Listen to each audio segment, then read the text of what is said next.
От Калининграда до Магадана – уникальный для России формат, который уже покорил 10 регионов страны. В Грозном на Информ, образовательный форум для журналистов, собрались десятки представителей чеченских и северокавказских СМИ. Организатор Союз журналистов России, именно его председатель, получил право открыть работу пленарной сессии. Мы хотим активно таким образом на всех этих форумах пообщаться с коллегами, узнать о проблемах, потому что это тоже важная часть работы Союза журналистов, выяснять больные точки, болевые точки нашей журналистики, аккумулировать все эти вопросы и по возможности передавать туда, где эти вопросы можно решить.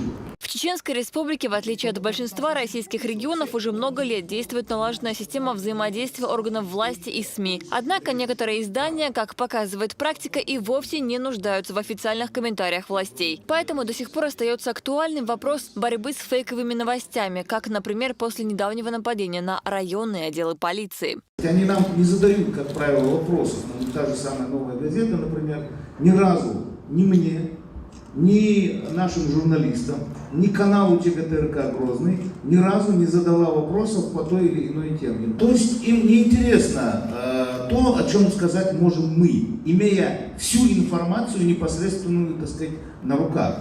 Им интересно, что скажет мифический Махмуд, что скажет там мифический Иван, которые в очень такой эмоциональной форме сообщают им о том, какие у нас страшные правоохранители.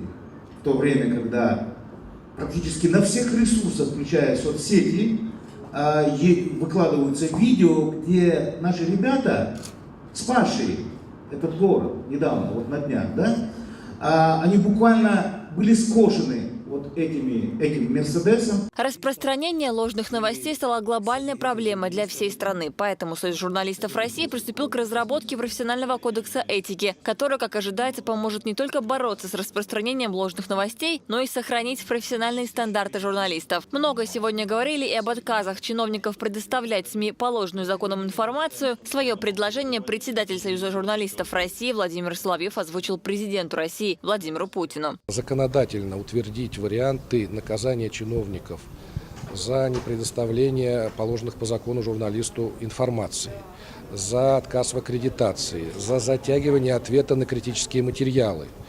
И Владимир Владимирович с этим согласился. Он сказал: да, я поддерживаю эту идею. Значит, у нас есть шанс эту идею пробить в Государственной Думе, где у нас много наших коллег-журналистов уже работает. И мы обязательно будем пытаться это делать, потому что это одна из важнейших наших задач. Много лет для Чечни актуальным оставался вопрос преемственности поколений в сфере журналистики. Известно, что в советское время школа журналистики Чечено-Ингушетии была одной из самых сильных. Однако после начала военных действий появилась громадная пропасть между опытными сотрудниками СМИ и их совсем молодыми коллегами. Сегодня мы, конечно, эту диспропорцию по большому счету устранили, однако любая деятельность, которая направлена на то, чтобы лишний раз, допустим, как-то воздействовать на уровень нашей журналистики, она крайне важна для Чеченской Республики, ну, если честно скажу, для всего Северного Кавказа. Здесь же был представлен новый проект Общероссийского народного фронта «Май», который призван освещать реализацию 12 майских указов президента. Также в зале минутой молчания почтили память 22 чеченских журналистов, героически погибших, рассказывая о положении дел в регионе во времена военных действий.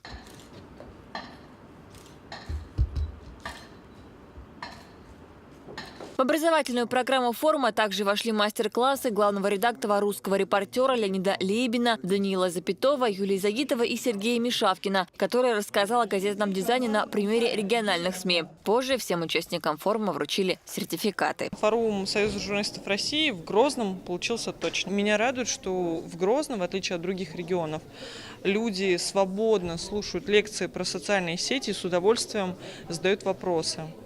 Это прекрасно. Чеченская республика стала 10-м регионом на географической карте Информ. Как ожидается, до конца года образовательный форум пройдет еще в 19 субъектах страны.